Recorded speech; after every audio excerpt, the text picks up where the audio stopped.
Começa agora o Stage Life Podcast, um podcast sobre a vida nos palcos. Eu sou Daniel Duarte, produtor técnico e executivo, e se tem solução, não é problema, é só um obstáculo. Meu nome é Bruna de Tuia, eu sou produtora executiva, e se você acha que o que acontece no backstage não fica no backstage, esse podcast é para você. Olá, aqui é Fabiana Leão, eu trabalhei como cantora, gerente de turnê de shows internacionais, e eu dirijo a OnStage Lab, que é a primeira escola de show business da América Latina. E vim aqui para falar que a gente precisa cuidar dos nossos palcos. Boa. Olha, é assim que a gente começa esse episódio. Fabi, muito obrigado por aceitar trocar essa ideia aqui com a gente, disponibilizado o seu tempo. É uma honra ter você aqui nesse programa, de verdade. Você representa muita coisa. Nesse primeiro momento do programa, eu quero que você fale do seu Instagram e também das suas outras redes, se você tiver. E logo em seguida, por favor, fala pra gente quantos anos de experiência você tem no mercado e precisamente em que área você está atuando hoje. Vamos lá, meu Instagram é @FabianaLeão e tem também o Instagram da OnStage Lab, que é @OnStageLab. Eu atuo no mercado, é que não dá muito para contar, no mercado internacional são 25 anos. Eu comecei no segundo Monsters of Rock em 95, mas antes disso eu trabalhava com shows menores, que eram shows que eu até atuava às vezes. Eu fui cantora do Grupo Mauaca e eu produzia os shows junto com a Magda, dirigir shows de amigos e tal. Então, no fim das contas, eu acho que eu nunca saí do palco, nem da frente, nem da parte de trás. E o meu movimento foi bem interessante, porque eu vivia de cantar, principalmente, e era muito difícil. Imagina, num período em que você faz uma música alternativa e o mundo era regido pelas gravadoras ainda, você encontrar um lugarzinho era muito complicado. Eu já tinha filha. E aí um dia um amigo falou: "Você quer trabalhar no Monsters of Rock como intérprete de banda?" Eu falei: "Não, meu inglês não vai dar pra isso." Aí ele: "Não, acho que dá, hein? Acho que dá." Aí eu falei: não. Fiquei com medo. Aí ele me botou lá de assistente do assistente e eu me dei bem, sabe assim? Boa. Tava no lugar certo, na hora certa. E aí meu inglês não era tão ruim assim, era melhor do que muitas das intérpretes. E aí me chamaram pra um segundo projeto, depois um terceiro, depois um quarto, enfim. Era um momento em que a gente tinha, 2 projetos por ano. E aí eu fui vendo esse mercado crescer ano a ano. Então eu começava a trabalhar sempre em maio e depois tinha um outro projeto só em setembro, outubro. Aí depois comecei a ter em março, depois outro em setembro, outubro, depois outro em dezembro, e foi crescendo, né? Até que eu comecei a fazer muita turnê nacional de bandas internacionais no Brasil. Cheguei a fazer algumas internacionais pela América Latina também. E num determinado momento ali em 2008, me chamaram para fazer uma palestra sobre o que eu fazia. Eu falei: nossa, gente, não é que a gente tem o que dizer sobre esse mercado? A gente construiu um mercado a partir do parâmetro internacional, a gente construiu um mercado brasileiro, internacional brasileiro. A gente tem uma mão de obra primorosa aqui, gente que é até famosa no mundo inteiro, assim, no backstage, né? E a gente tem um sistema e tem até um sotaque brasileiro para trabalhar. Eu me apaixonei por isso, dei essa minha primeira palestra, aí acabei coordenando um curso e até que depois me associei com a Bianca. A gente foi primeiro para a Escola São Paulo e em 2014 a gente fundou a OnStage Lab juntas. É justamente sobre a OnStage que vem a nossa primeira pergunta do bate-papo, assim. Eu queria entender o funcionamento da OnStage hoje. Eu fui aluno da OnStage, eu fiz um curso lá e também eu fiz o curso com o Daniel Pires, de produção técnica. Que legal. Quando o Vinho Modolo, que também já participou aqui com a gente, foi falar lá, foi seu legal. convidado. Então já era na Teodoro, tá? Achei que você tinha ido naquele primeiro curso do Dani, porque tinha um Daniel também no primeiro curso dele, quando a gente ainda ficava nos Estados Unidos. Que legal. Foi muito legal, né? Foi muito legal. O curso Aquele ano que você foi bem interessante, porque foi um ano que eu resolvi fazer uma convenção de professores. Assim. A gente pegou um fim de semana, trouxe aqui pra minha casa no campo aqui, que eu moro no campo, na verdade. Na época eu não morava, estava em São Paulo, mas a casa eu estava aqui. E aí a gente deu aula um pro outro. E aí a partir dali eu peguei essa mania de juntar os cursos, assim. Então, se num fim de semana tava eu e Dani, a gente juntava as aulas num determinado momento. Mesmo que os assuntos não tivessem tem a ver tão obviamente, porque no fim das contas tem a ver, né? A gente sabe que é uma cadeia, então você pegou esse momento que foi um momento muito estimulante para mim, uma coisa de juntar, de entender essa interação dos professores, foi muito legal. A OnStage tem no DNA principalmente a coisa do prático, né? A gente leva os alunos para atividade prática, a gente faz eles desenharem, escreverem sobre o assunto, é importante pra gente que o cara coloque isso dentro dele, assim. E ele vai fazer isso tendo experiência, vivenciando de fato mesmo. E óbvio que com essa pandemia a gente foi completamente pro online. A gente transformou tudo em formato webinar. A gente tentou trazer também esse ano alguns assuntos relevantes para o momento, como um curso de produção de live, e mesmo nos cursos que não eram tão relacionados diretamente, a gente teve que abordar esse momento e fazer um exercício de futuro sobre como vai ser daqui a pouco você ser um tour manager, um stage manager, uma banda, enfim. Assim como o mercado, o curso também foi se adaptando à nossa realidade atual, né? Sim, exatamente. E respeitando também, Daniel, essa coisa do mercado tá suspenso mesmo, né? A gente precisa encarar essa realidade dos fatos. E aí a gente tem que ir se reciclando e tentando descobrir caminhos e tal, mas o fato é que hoje a nossa dura realidade é que a gente só vai voltar a alguma normalidade depois dessas vacinas. E hoje eu já falo isso sem ter dor de estômago, porque a gente já tem isso no horizonte de fato. Acho que é a primeira vez que eu tô falando. Mesmo de uma maneira confusa. Eu não tava nem conseguindo falar que a gente voltaria ao normal só com a vacina. Mas... Agora que a poeira tá quase abaixando, a gente vai aceitando, né? Pois é. E vem cá, pra quem quiser saber sobre os cursos da OnStage, qual é o melhor caminho? É no Instagram da OnStage mesmo? O nosso Instagram é bastante ativo, o Facebook também, e a gente tem o site que é onstagelab.com.br. OnStage quer dizer no palco, é parecido com vocês, lab de laboratório. Ou tem o nosso celular aqui, 986900125. E aí, deixa eu aproveitar e falar dos seus outros, entre aspas, filhos. Eu queria saber da iniciativa da Sociedade Secreta, que é o podcast que você tem, e também queria saber sobre o Minas da Quinta, porque eu já escutei os dois, eu gosto bastante dos dois e acompanho. Que honra! Não honra nada, é um aprendizado ali, todo dia a gente aprende alguma coisa. Então eu queria que você falasse sobre esses dois projetos, o andamento deles, e também pra gente poder divulgar pro povo que tá aqui, ir lá, enfim, e também dar essa força pra vocês. Ah, que legal. Então, como eu tenho esse papel de discutir as coisas hoje, né? Eu peguei esse papel pra mim, assim, há um tempo atrás. Em 2019, eu chamei meu melhor amigo e falei, quero fazer um podcast. E foi um momento, na verdade era pra ser um podcast meio parecido com o de vocês, assim, uma coisa, falar de show business, falar dessa vida, uma coisa mais conectada com o Stage Lab. Mas, dado o cenário político que a gente se meteu em 2019, eu falei, não vai dar pra eu não abraçar uma causa. E eu vou escolher o que tá mais perto de mim, o que é mais natural pra mim, que é a causa das mulheres na indústria criativa, que é onde eu vivo, é meu habitat. E aí eu comecei a falar sobre mulheres na indústria de um modo geral, falar de representatividade, mas era tudo muito divertido, assim, tudo muito de um jeito lúdico.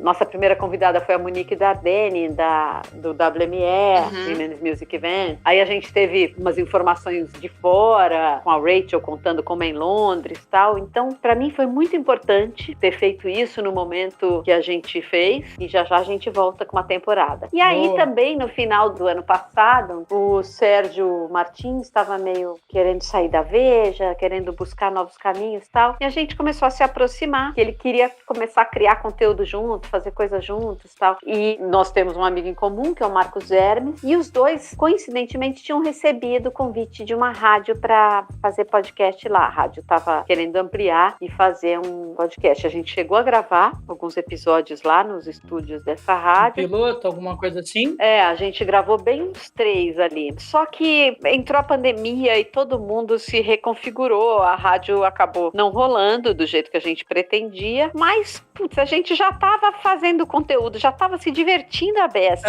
Aí a gente falou que saber, vamos fazer, gente. Vamos fazer. Depois que engata, amigo. Depois que engata, já vamos lá, e tudo certo. E a ideia é exatamente trazer nossas 3 visões, assim. O Sérgio é um jornalista que tem muita intimidade com alguns artistas. Ele tem uma coisa de envolver o artista, que ele não pega só a faceta midiática do cara. Ele pega bastante essa parte humana. O Marcos Hermes, que é um cara que, né, desnuda os artistas ali com a imagem. O Marcos Hermes, pra quem não sabe, é um fotógrafo de 9 entre 10 estrelas da música brasileira, principalmente, mas ele faz bastante. E os dois têm uma vida de experiência também. E eu que passei a vida no backstage. Então, ali são muitas histórias, muita experiência, muita intimidade e muita crítica também ao show business. Então, acho que a gente conseguiu dar esse tom na Sociedade Secreta. E a Sociedade Secreta tem a Sociedade Super Secreta, que são as histórias que a gente conta depois que o microfone desliga. É a nossa coxia ou sacristia, sei lá.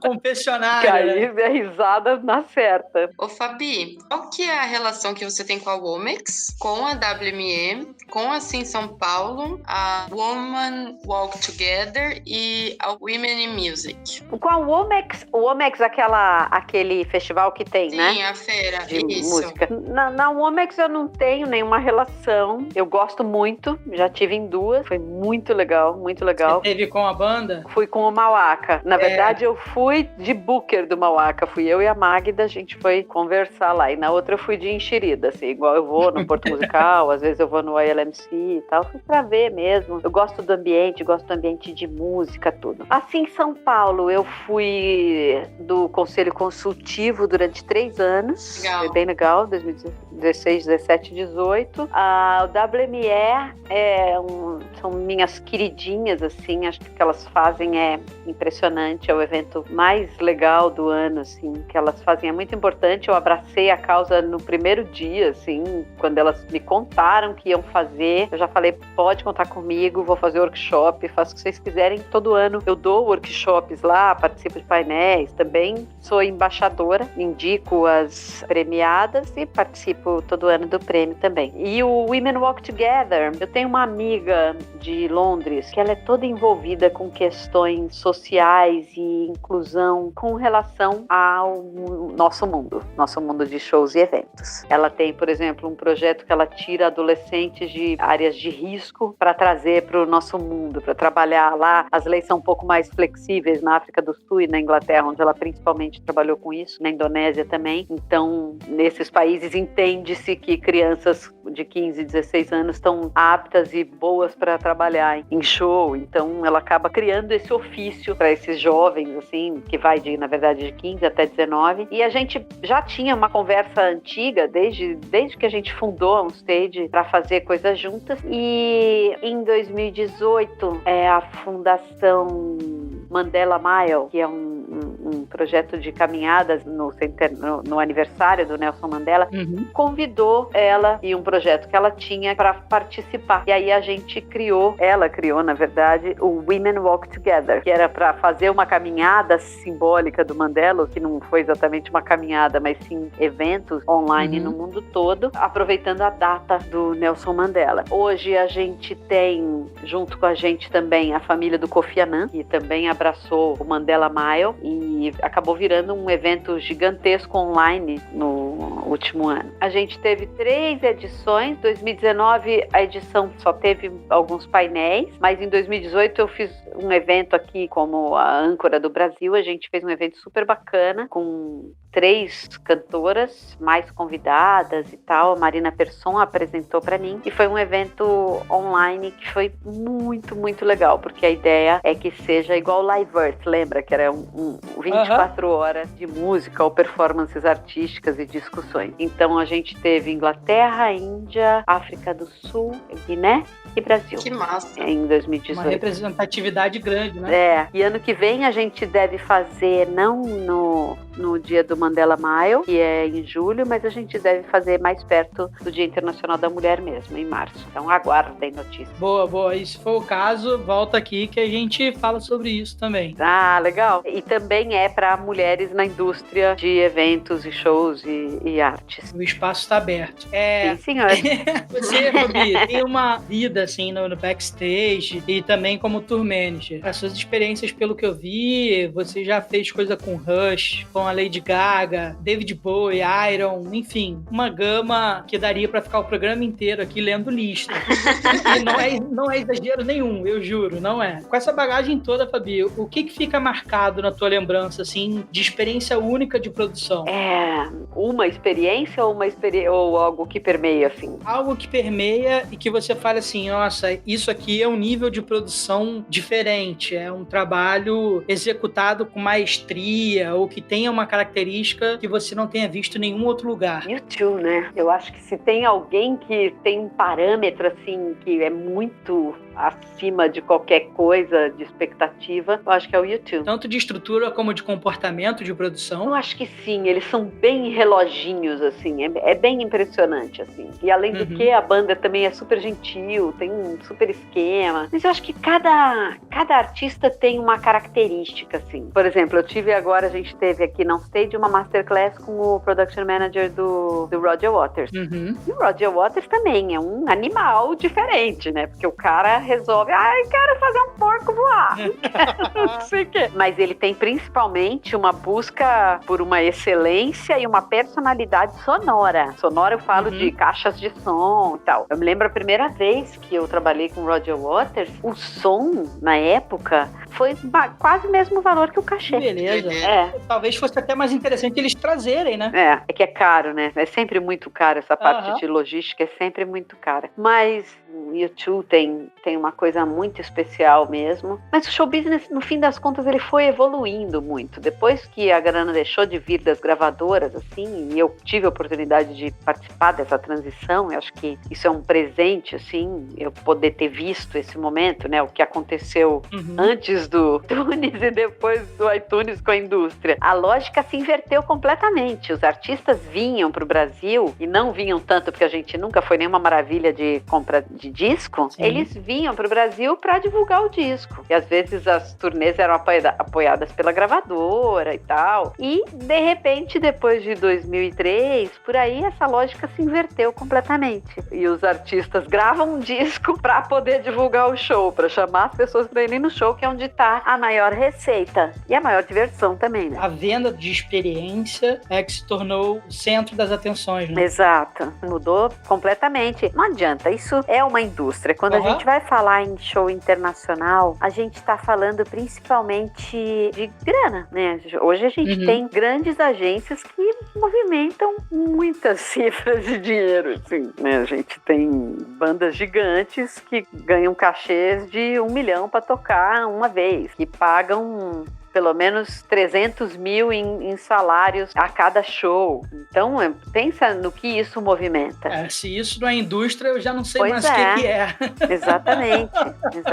Pegando carona nessa causa desse cometa desses grandes shows, eu queria saber de você, para quem gostaria, né, de trabalhar com grandes nomes nesses grandes shows, grandes artistas, você acha que é necessário estar envolvido de alguma forma com grandes empresas de eventos, como a Time for Fun, Mondo, ou você acredita que existem outras formas, outros caminhos alternativos de chegar para trabalhar nesses grandes shows? Puxando a sardinha, juro que eu não quero ser muito propagandista, juro, mas é inevitável. Seja.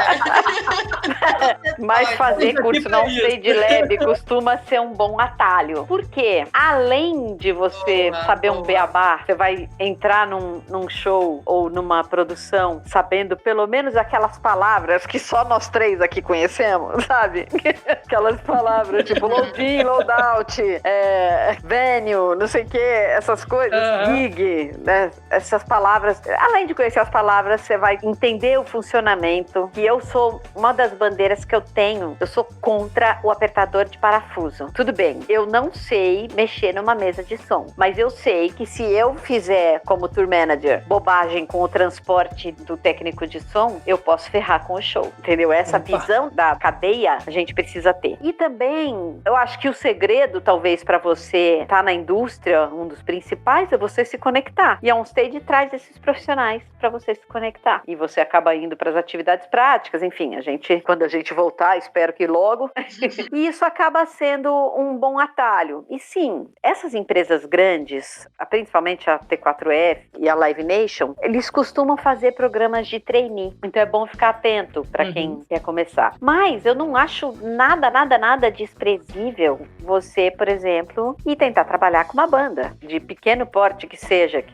mas que já esteja ganhando algum dinheiro, assim, sei lá, que já pague um cachê decente por um show, porque você acaba já entendendo boa parte do sistema fazendo isso. E aí dali, sei lá, você tá com uma banda menor, aí daqui a pouco a banda cresce, ou alguém de uma banda um pouco maior te chama. Aí dali você pode partir para um show internacional, porque aquela banda vai abrir para o outro, enfim, é tudo você ir ligando fazendo suas sinapses de conhecimento sociais, né? Você vai lá, conhece uma pessoa de uma produtora, conhece outro de outra, conhece o cara do booking e vai fazendo suas conexões. Acontece de uma maneira natural se você coloca a sua cara para bater. Sim. E nunca menosprezar o conhecimento de ninguém, né? Porque por mais que você ache que uma determinada pessoa não possa futuramente ser um elo de ligação futuro seu para qualquer trabalho, para qualquer atividade, amigo, quando você menos espera, é aquela pessoa que você não deu carinho, não deu atenção, é ela que vai fazer, que vai ser o centro da ligação para você ter essas possíveis entradas, provavelmente. É mesmo. Isso acontece o tempo todo. É isso, e também esse é um mercado que vocês já devem ter vivenciado isso, que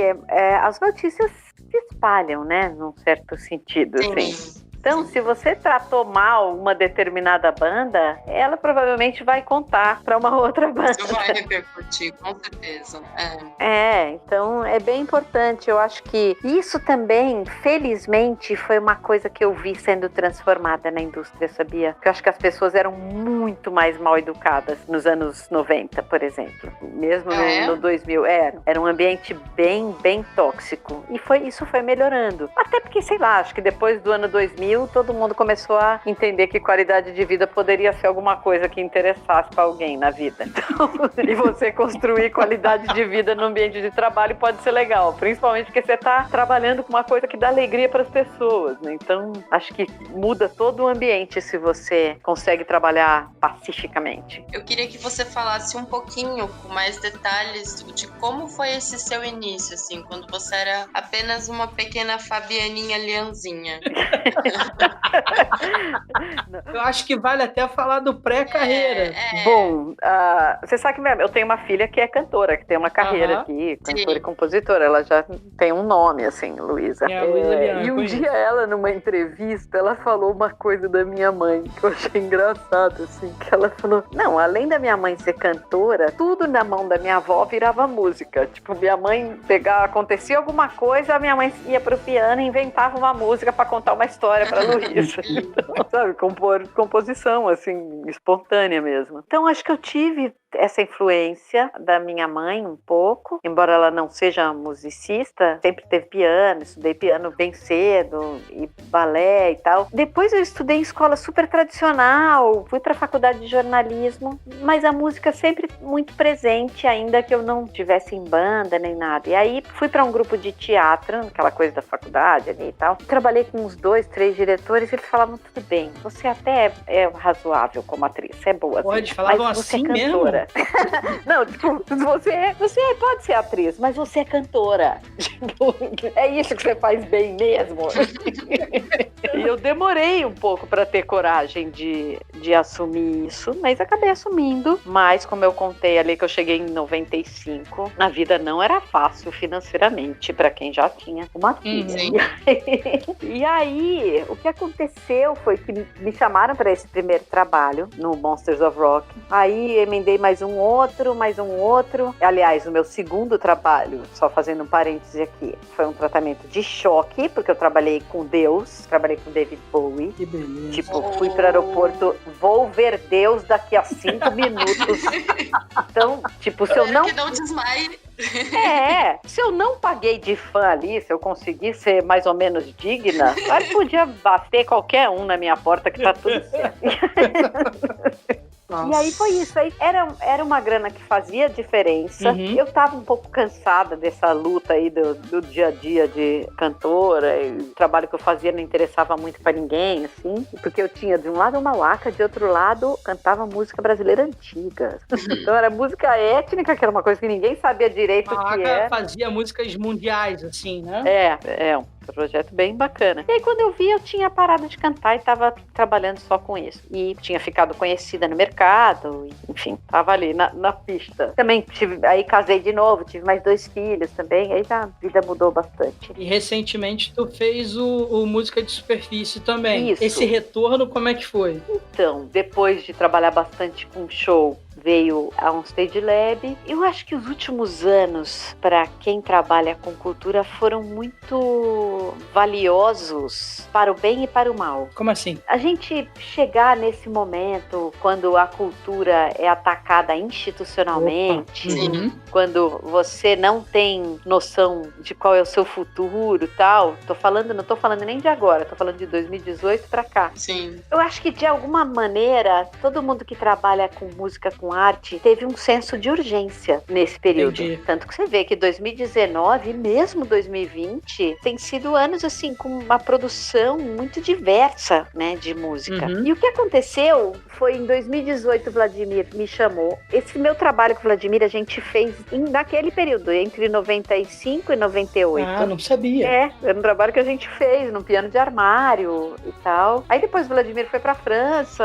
eu comecei a trabalhar, já estava começando a trabalhar com o show, o mercado começou a aquecer, casei, tive filho e tal. Mais recentemente ele voltou, hoje ele dá aula aqui na USP. E aí ele estava fazendo um projeto pro Sesc e me chamou para fazer com ele uma participação. Aí eu fiz, e ao mesmo tempo ele também estava fazendo um movimento lá na USP de virar voto, tentar reverter ali aquela situação que a gente estava se metendo. E aí um dia lá na USP eu falei pra ele, Vlad, a gente vai se mesmo.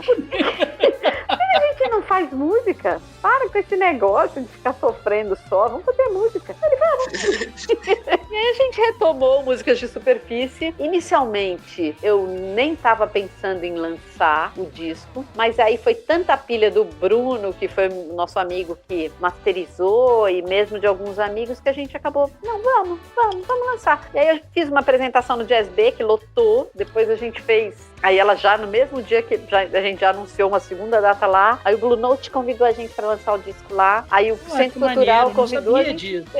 Aí a gente fez vários shows, assim, e tá sendo muito divertido, assim. Fui fazer aula de canto para retomar, né, porque eu não cantava há um tempão. E é um repertório dificílimo, assim, se vocês tiverem a oportunidade de ouvir. É técnica pura, o disco inteiro. É impressionante. É impressionante. Tem muita técnica de canto ali empenhada naquele disco. Tem.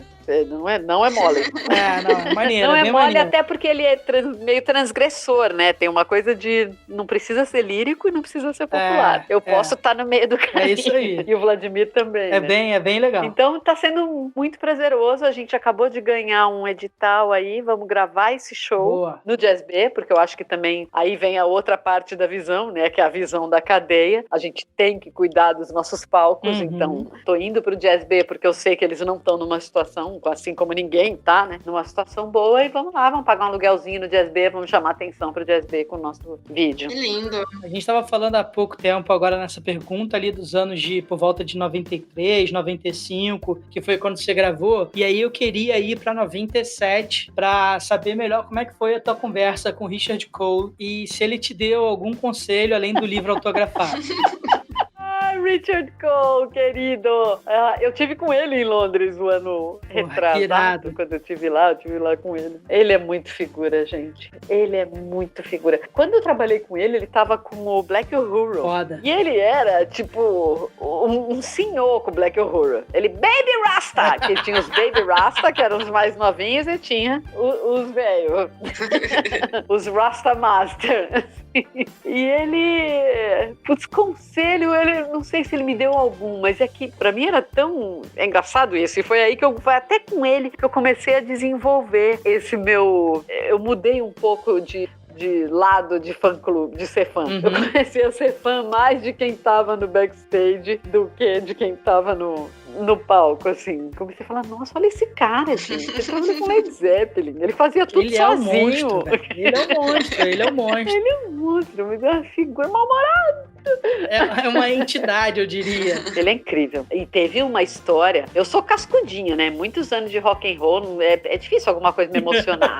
Mas você sabe que a última masterclass que o Phil Giuliano da Live Nation fez com a gente, presencial, ele abriu o mapa inicial, o floor plan ali, no desenho ainda, de papel do Woodstock. Que foda. Aí eu falei, olha, Phil, e eu lembro que no dia anterior ele com um papelzinho embrulhado, um papel tipo pasta embrulhado, que a gente via que o papel tava amarelado. Ele, eu não vou te contar o que é, Quando no meio da aula ele abriu o negócio, eu falei, olha, você tinha razão, tá? Foi demais até pra mim. Que lindo isso. Isso é peça de museu total. Não, foi incrível. Vem cá, e nessa onda de conselho, já que você não se lembra se ele chegou a te dar algum conselho específico ou não, eu queria, na real, te pedir algum conselho, principalmente para quem tá numa situação que a gente tá, se deparando com o mercado de incerteza que a gente tem pela frente, pra gente poder entender um pouco mais sobre o seu pensamento diante dessa situação. Eu acho que a gente tem duas maneiras de falar sobre isso. Tem uma maneira que é bem dramática, que é tipo Médicos Sem Fronteiras, aguente. Aguente firme.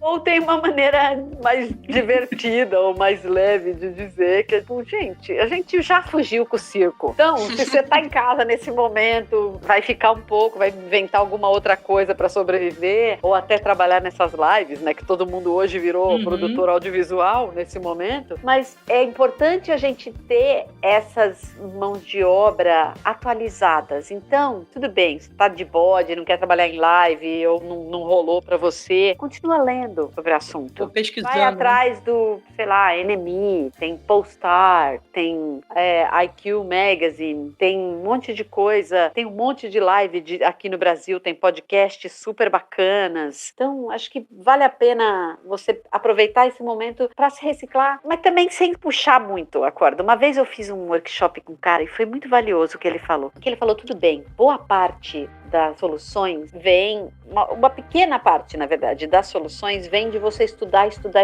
e acontece ali enquanto você está estudando. Mas a maior parte das grandes soluções, para mim, aconteciam quando eu estava na piscina, nadando. Aí, de repente, tudo aquilo que eu tinha estudado do problema apareceu. Então, é ter essa paciência e essa resiliência e se dar esses espaços. Então, se você, nesse momento, está precisando ter um plano B, tudo bem. Mas tenta manter viva essa chama do show business, porque a gente vai precisar de quem tem experiência, de quem tem boas ideias, de quem tem vontade, de quem entende esse mercado. E também quando voltar, meu amigo, segura. Você não tá louco pra se aglomerar? Nossa, tô desesperada. De um mar de gente. Eu nunca gosto muito de aglomeração quando eu tô em show, sou meio enjoada, assim, mas agora eu tô louca por uma aglomeração, gente.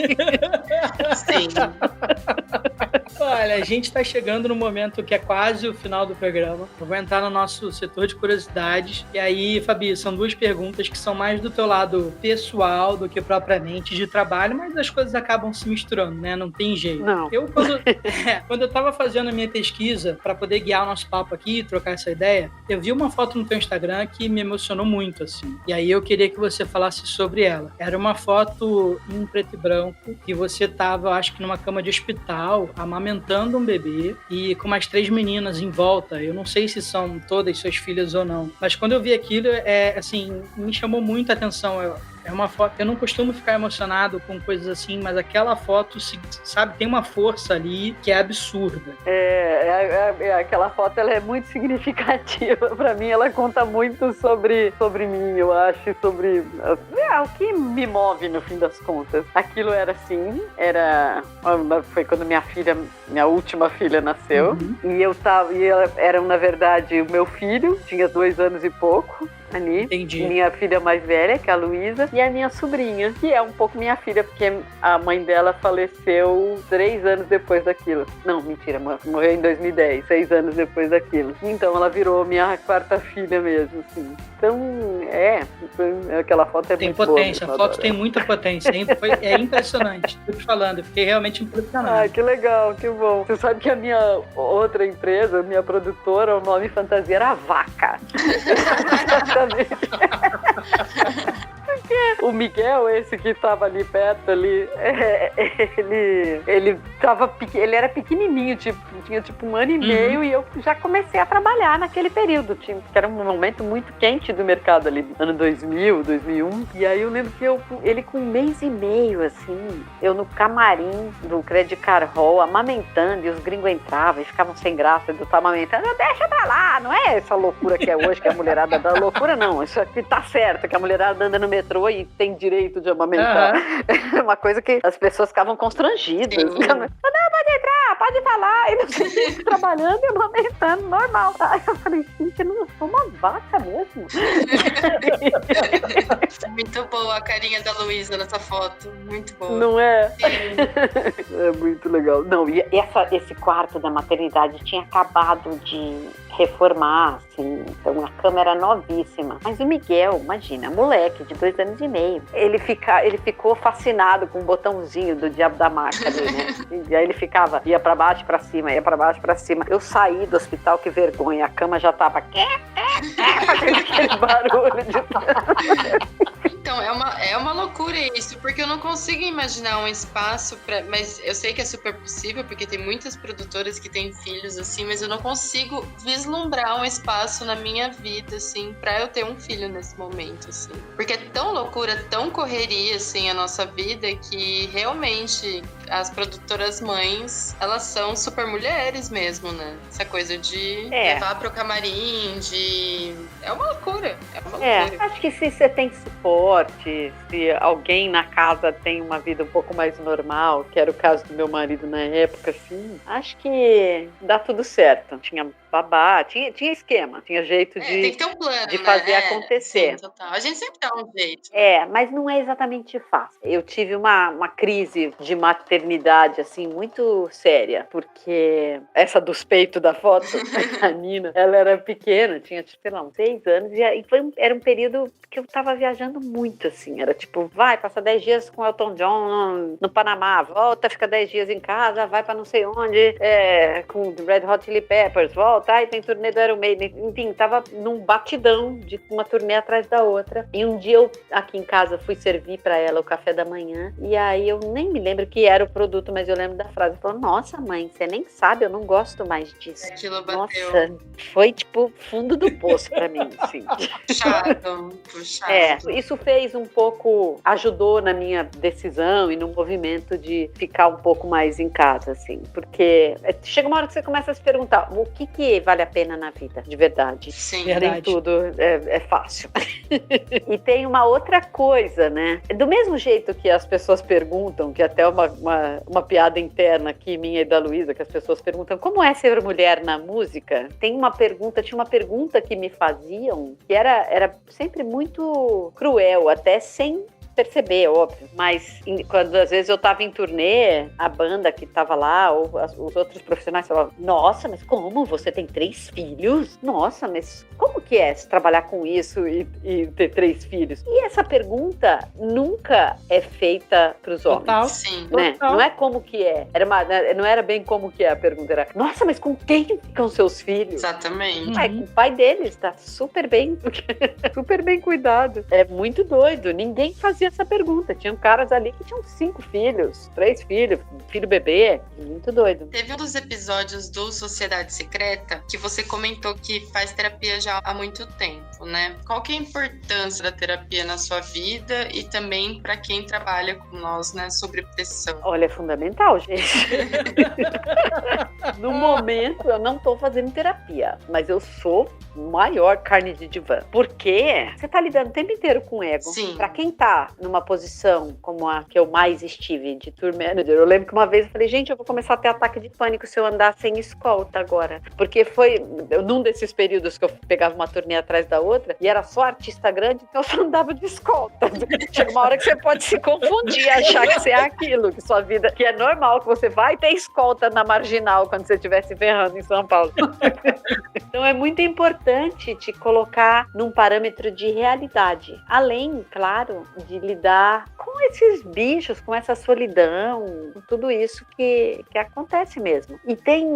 E até porque nesses momentos você acaba, quando você tá fazendo terapia ou de alguma maneira olhando pra si, pra mim uma das coisas que eu sempre gostei muito em turnê, e isso é uma das coisas que eu sinto falta, é quarto de hotel. Porque eu tô sempre numa casa cheia de gente, cheia de informação, cheia de movimento, cheia de coisa acontecendo, porque eu não moro sozinha, eu moro com um marido e 2 filhos aqui, minha filha visita, enfim. Porque o quarto de hotel é como se fosse uma folha em branco, que é um lugar que não tem nenhuma referência sua, você pode ser qualquer pessoa ali dentro, então é uma oportunidade de você mergulhar em você, mesmo que você esteja ali fazendo uma pré-produção, trabalhando e tal, mas eu acho que é um momento de você dar uma zerada na vida. Então eu acho que é super importante todo mundo fazer terapia. Eu fiz terapia e fiz 2 trabalhos importantíssimos de coach também, que foram bem legais. É coach de uma questão profissional ou de uma questão emocional? Tô perguntando porque eu desconheço completamente essa área, tá? Então, a primeira vez que eu fiz era um momento de crise. O coach costuma ser principalmente uma coisa do fazer, né? De você, o que você vai fazer, quais são as ações, quais são os seus problemas. E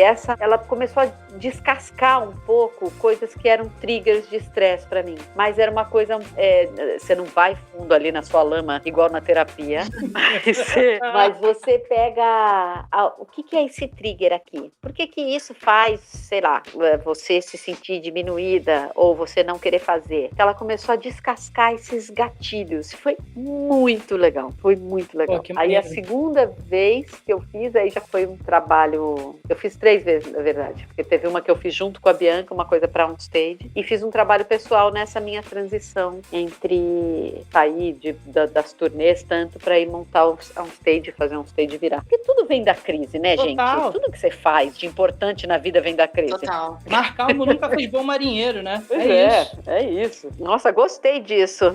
Vou usar essa frase. Muito que bem.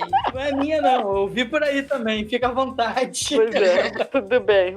Frase boa é pra espalhar mesmo, total. pra virar meme. Bom, a gente tá chegando, Fabi, na parte final do nosso programa. E aí tem 4 perguntinhas que são fixas, que a gente faz para todos os convidados que passam por aqui. Então, Bru, você faz a primeira? Sim, pode ser? bora lá. Fabi, no início da sua carreira, passou pela sua cabeça que hoje você estaria onde está e com a relevância que você tem? Não, era quase que um hobby, assim, quando eu comecei ali no Monsters of Rock e tal, era meio uma alternativa pra ganhar uma grana, assim. É engraçado que eu demorei até pra me entender como, não, gente, eu sou produtora artística, é isso que eu faço da vida.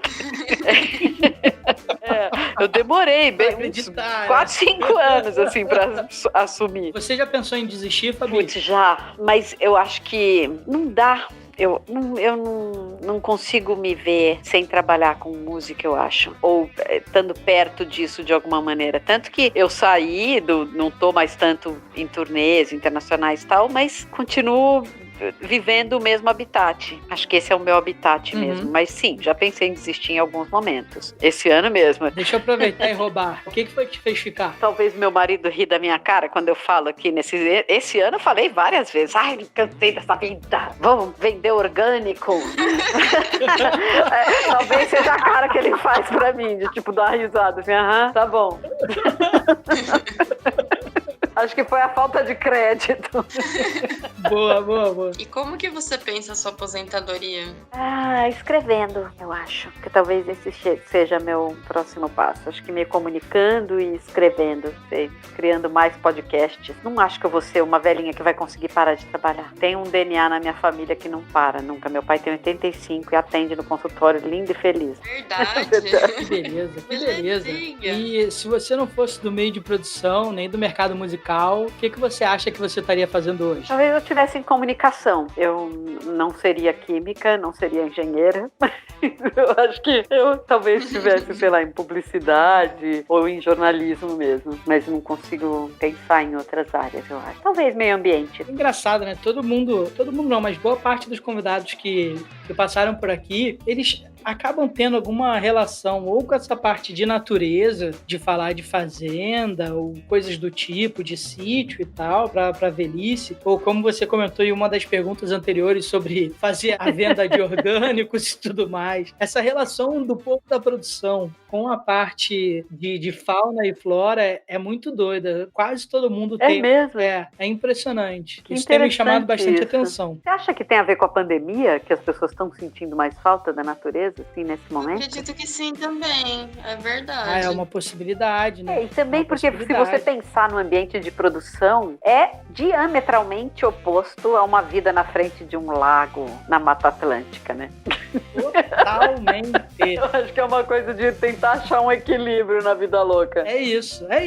É bem por aí. E ó, é buscando o equilíbrio que a gente chega ao fim de mais um episódio desse podcast. Fabi, eu não tenho palavras para te agradecer. Você é referência no mercado, é um exemplo pra gente. Aqui entre nós, e se a Bruna me permitir botar isso ao ar, a Bruna é sua fã pessoal e profissional.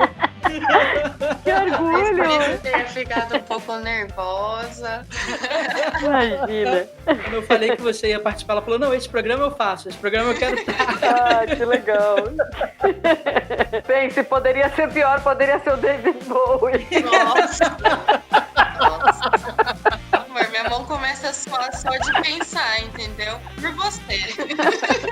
Nosso bate-papo foi fino, foi muito legal, assim. Essa parte final é para, além de te agradecer, para liberar o espaço para mais uma vez você falar das suas redes, da On Stage, do podcast, enfim, divulgar e deixar o recado final que você quiser. Bom, foi um prazer, adorei, divertidíssimo, podem me chamar de novo.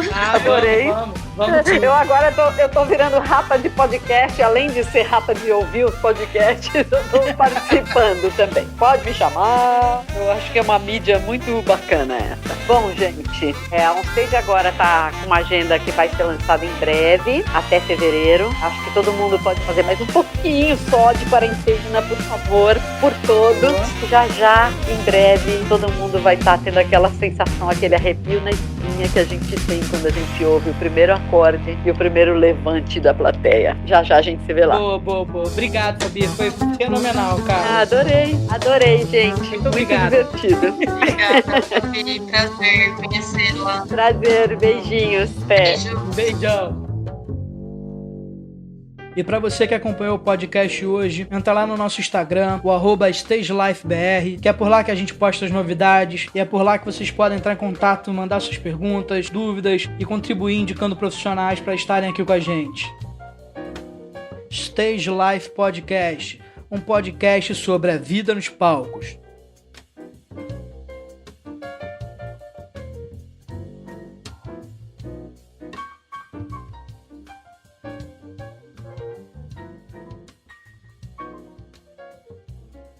Precisava falar que eu sou fã da puta. Precisava, foi legal. Nossa, eu fiquei muito nervosa nesse programa, meu. Ela é muito foda, né, meu? Ela é muito foda, ela é muito zica do baile.